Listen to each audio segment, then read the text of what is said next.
Olá, sou o professor Poveda e vamos dar início a mais uma videoaula da disciplina Gerência e Planejamento Industrial 2 do curso de Engenharia de Produção. Nesse tópico 6, trataremos de modelos e métricas de produção. Modelo de transformação. Todo modelo de transformação envolve recursos de entrada a serem transformados, que são os materiais, as informações, os consumidores, e os recursos de entrada de transformação, que são as instalações, pessoal, máquinas, equipamentos. Então isso tudo se insere nas entradas do processo de transformação. Então esses itens passam pelo processo de transformação, pelo sistema produtivo, e são transformados nas saídas, que atendem o mercado consumidor, os consumidores desses produtos e serviços. Por exemplo, uma linha aérea. Os recursos de input envolvem as aeronaves, pilotos e equipes de bordo, equipe de terra, atendentes, passageiros e cargas a serem transformados. E o processo de transformação é transformar passageiros e cargas pelo mundo, deslocarem os passageiros e as cargas de um local para o outro. E as saídas são passageiros e cargas transportadas. Uma fábrica de eletrodomésticos envolve matérias-primas, componentes, equipamentos, instalações e a mão de obra. O processo de transformação é a montagem, inspeção, armazenagem, expedição, etc. E as saídas, os produtos são liquidificadores, batedeiras, torradeiras para atender o mercado consumidor. No hospital, o último item lá embaixo, envolve instalações, equipamentos, médicos, enfermeiros, ajudantes, medicamentos, laboratórios de análise. E os processos de transformação envolvem recepção, exame, terapia, medicação, cirurgias. E as saídas são os pacientes curados, atendidos. Num modelo de transformação, os recursos transformados geralmente são compostos de materiais. No caso de manufaturas, que envolvem a transformação física, empresa de encomendas, que envolve transformação geográfica de um local para o outro, estocagem e varejo mudam a posse dos produtos, informações. Os recursos transformados são contadores, empresas de pesquisa, de mercado, bibliotecas, arquivos, etc.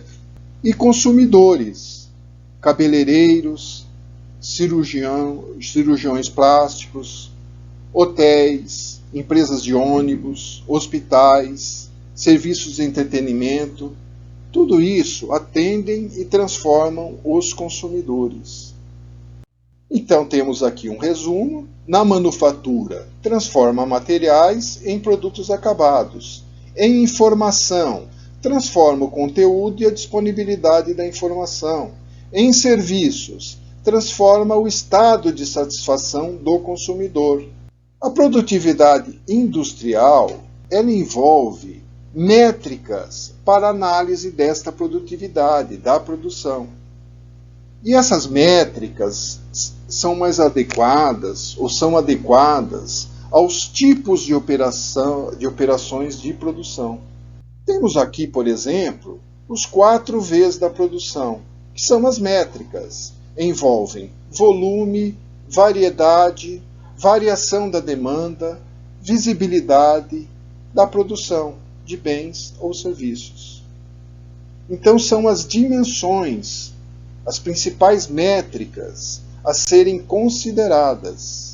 A dimensão volume envolve o grau de repetição das tarefas. Em função da repetição, pode-se haver maior ou menor especialização de tarefas. Isso possibilita a sistematização do trabalho, pela qual procedimentos padrões são estabelecidos em um manual. e a possível especialização dos equipamentos. Por exemplo, uma máquina que se destina à produção de um único produto, de uma única peça, ou de uma pequena quantidade de variedade de peças. Isso permite a obtenção de custos unitários baixos, devido à diluição dos custos fixos de produção e do próprio ganho de escala. Por exemplo, McDonald's. Dimensão variedade. Dimensão variedade se refere à flexibilidade da produção. A variedade do serviço, do bem ou serviço oferecido, permite atender bem às necessidades do consumidor. Quanto maior essa variedade, maior o atendimento às necessidades do consumidor, aos anseios do mercado consumidor. Só que isso apresenta, via de regra, custos maiores de produção. Por exemplo, no transporte, podemos comparar os táxis com os ônibus. O táxi, você tem um percurso, um destino altamente flexível. Você pode ir basicamente de qualquer lugar para qualquer outro lugar. Já o ônibus não. O ônibus tem as linhas pré-determinadas, os pontos de parada pré-determinados. Ou seja, apresentam uma variedade menor que os táxis. Entretanto, o custo do ônibus é bem menor do que o custo do táxi. Dimensão variação. A variação está intrinsecamente ligada nos níveis de demanda. A operação deve mudar sua capacidade de acordo com a demanda. Quanto maior a variação, mais tem que acontecer isso. Ao flexibilizar as atividades, é necessário prever o nível de demanda. Então, é necessário nivelar a demanda, ou seja, haver uma previsibilidade. Por exemplo, um hotel resort oferece uma grande variedade de serviços. Só que a previsibilidade do hotel resort também é grande, porque são feitas reservas antecipadas. Já um hotel na rede rodoviária não possibilita uma grande previsão. O passageiro, o cliente, muitas vezes se hospeda acidentalmente ali, após um trajeto cansativo, né? Então ele não planeja essa parada e o hotel não sabe que vai receber o cliente naquele dia. Então ele permite uma pequena variação na oferta dos serviços, uma oferta de serviços limitado, porém o custo também normalmente é menor do que um resort. Dimensão visibilidade significa quanto das atividades de uma operação é percebido pelo consumidor. O consumidor entra em contato. A operação é exposta aos consumidores. As operações de processamento de consumidores possuem uma proporção de suas atividades visíveis aos clientes, maior do que a maioria das operações de processamento de materiais, não é verdade? Por exemplo, uma loja de material de construção, que está visível aos consumidores, porque eles estão presencialmente lá para adquirir os produtos, permite um baixo grau de tolerância à espera. Já uma loja de roupas pela internet não precisa necessariamente ter o produto naquele estoque que ele é adquirido. Ele pode ser entregue, pode ser providenciado pela loja posteriormente. Existe um tempo para a loja conseguir o produto e enviar o produto adquirido pelo cliente. Operações mistas. Algumas operações possuem microoperações de alto e de baixo contato dentro da mesma macrooperação, enfatizando a diferença de grau de contato com o consumidor. Por exemplo, num aeroporto existe a linha de frente em contato com o maior grau de contato com os consumidores, que são os funcionários que atendem a linha de passageiros, comissários que servem comidas e bebidas a bordo das aeronaves, e a retaguarda da operação, muito menos visível aos consumidores. O transporte de bagagem, as operações noturnas, o reabastecimento das aeronaves e assim por diante. E aqui nós vemos uma tabela que compara as características de volume, variedade, variação da demanda e visibilidade, maior ou menor. Esse material estará disponível no SWAP, em arquivo PDF para estudo. Recomendo que deem uma rápida analisada na tabela. Por esta aula é só e até o nosso próximo encontro. No tópico 6, estudaremos planejamento da produção e a relação entre os processos e volume. Projeto de processos. A maneira de projetar o processo que fabrica o produto ou o serviço terá impacto significativo na habilidade da produção em atender às necessidades dos consumidores. Um processo implantado em local errado, com capacidade insuficiente, com arranjo confuso ou desordenado, com tecnologia inadequada ou com pessoal incapaz, não pode satisfazer consumidores, porque pode não desempenhar eficiente ou eficazmente o que se espera. É um erro considerar que o projeto de produtos e serviços devem ser gerenciados de maneira separada do projeto dos processos que os produzem. Tratamos disso naquela aula sobre engenharia simultânea, desenvolvimento integrado de produtos e processos, que as várias áreas dentro e fora da organização envolvidas no produto ou no processo devem, desde o início do planejamento do produto, trocar informações intensamente. Não se deve envolver uma organização no projeto detalhado de um produto ou serviço sem alguma consideração sobre o modo como deve ser produzido. Como já vimos anteriormente, o projeto de produto deve ser integrado e simultâneo ao projeto de processo. A relação volume-variedade influencia os projetos em diferentes aspectos, tais como localização, padronização de serviços ou de itens dentro de um produto ou de uma família de produtos, escolha da tecnologia adequada dos processos, natureza do arranjo físico e fluxo, que deve estar devidamente alinhado ao projeto do processo. Via de regra, um baixo volume de produção possibilita uma alta variedade dos produtos. Já para altos volumes, normalmente propicia baixa variedade dos produtos.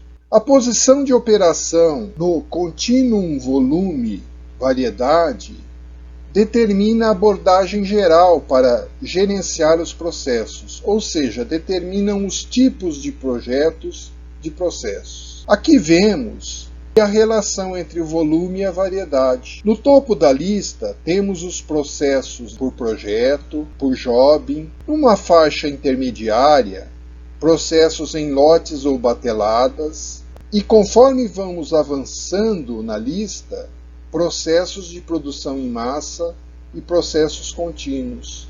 Notem, processo por jobbing ou por projeto normalmente implicam numa grande variedade, possibilitam uma grande variedade, mas um baixo volume de produção.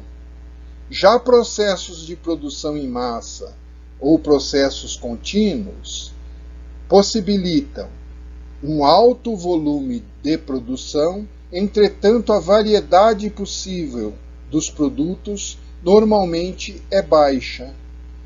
Para processos em lotes ou bateladas, fica numa faixa intermediária da relação entre volume e variedade. E aqui nós vemos um gráfico com regiões para arranjo por projeto, por trabalho ou jobbing, por lotes ou batelada, em massa ou contínuo.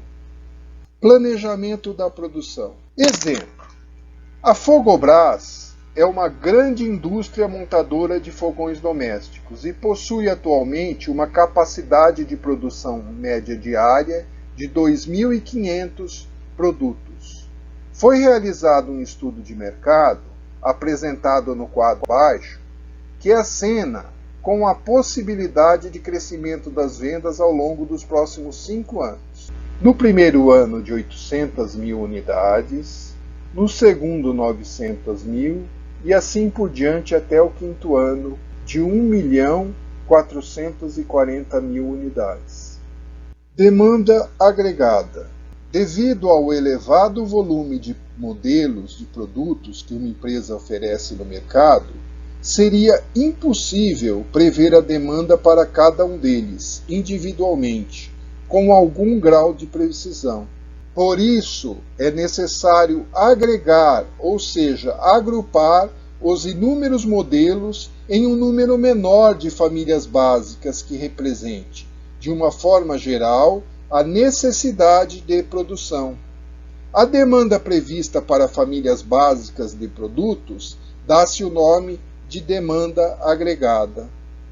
Uma individualização de produtos pode ser feita após o planejamento e dimensionamento da produção, mais próximo da efetiva data de produção desses produtos, ajustando-os à temporalidade mais recente. Planejamento agregado.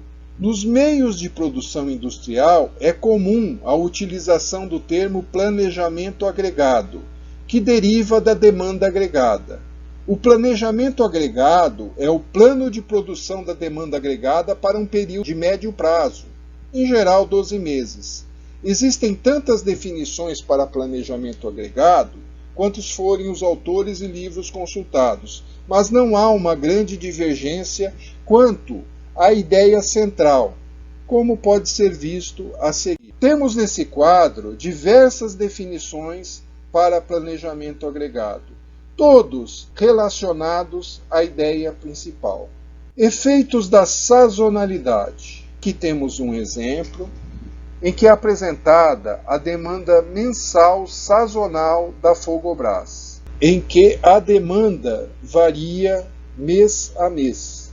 O planejamento agregado tem por finalidade definir de antemão o que será feito para atender a demanda de característica sazonal com uma produção de característica contínua. Em outras palavras, é o processo de balanceamento da produção com a demanda, ao menor custo possível.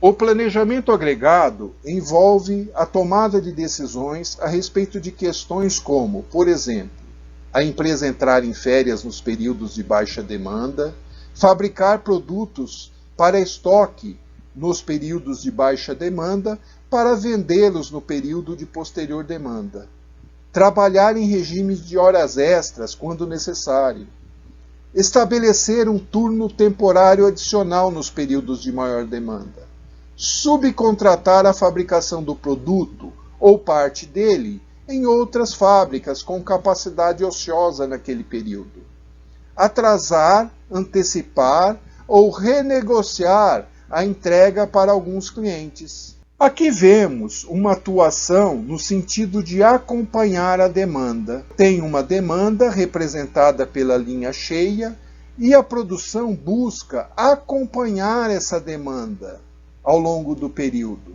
Ou seja, é uma produção puxada pela demanda. Podemos também atuar na demanda com a manutenção da capacidade aproximadamente constante, ou seja, traça-se uma média mensal, em alguns meses de menor demanda, produz-se um pouco mais, nos meses de maior demanda, produz-se um pouco menos. Ações para a elaboração do planejamento agregado. Sobre a capacidade de produção por meio de admissão ou demissão de pessoal, utilização de horas extras ou subcontratação. Sobre a demanda por meio de manutenção de estoques reguladores, promoções, antecipação ou atraso na entrega. Modelo da média simples. A média simples é facilmente calculada pois consiste na média aritmética simples de N últimos períodos da demanda observada. Então, é a somatória da demanda mês a mês, dividido pelo número de meses, por exemplo. Exemplo, temos o produto A e o produto B. É montado uma tabela com a quantidade num determinado período, por exemplo, 12 meses. E para cada produto é calculado uma média mensal de produção. E o volume de produção perseguido é essa média ao longo do ano. Ou seja, todos os meses, no caso do exemplo dado, será necessário, procurará produzir 244 unidades de cada produto. Média móvel ponderada. Essa leva em conta pesos para determinados meses mais importantes. Normalmente, os períodos mais recentes recebem pesos maiores e os mais antigos, pesos menores. A produção seja adaptada para a demanda mais recente. Com isso, não se despreza totalmente a sazonalidade e se favorece os períodos mais recentes.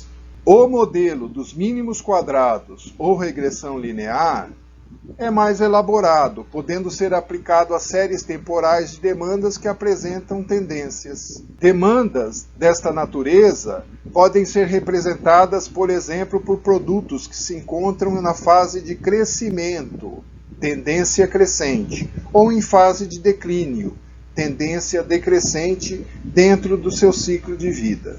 Então temos aqui um exemplo, tem uma demanda variante ao longo dos meses e se busca responder qual seria a demanda, por exemplo, se o período fosse em meses, no mês 11 e 12.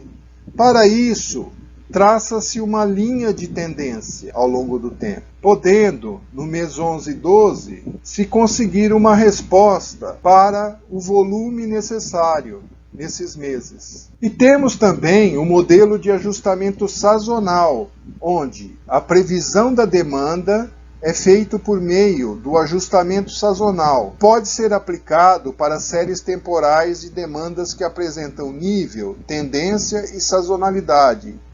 Ou seja, contempla diversas tendências. Demandas dessa natureza podem acontecer, por exemplo, para produtos influenciados pela época do ano, como brinquedos mais vendidos em épocas próximas ao Dia das Crianças e Natal, sorvetes cuja demanda se concentra no verão, agasalhos e cobertores que têm maior saída no inverno, e material escolar, que costuma ser mais vendido no início e meio do ano letivo. Para dúvidas e discussões sobre o conteúdo ministrado nesta aula, utilize o fórum e nossos encontros virtuais online, todas as quartas-feiras, das 8 às 9 da manhã.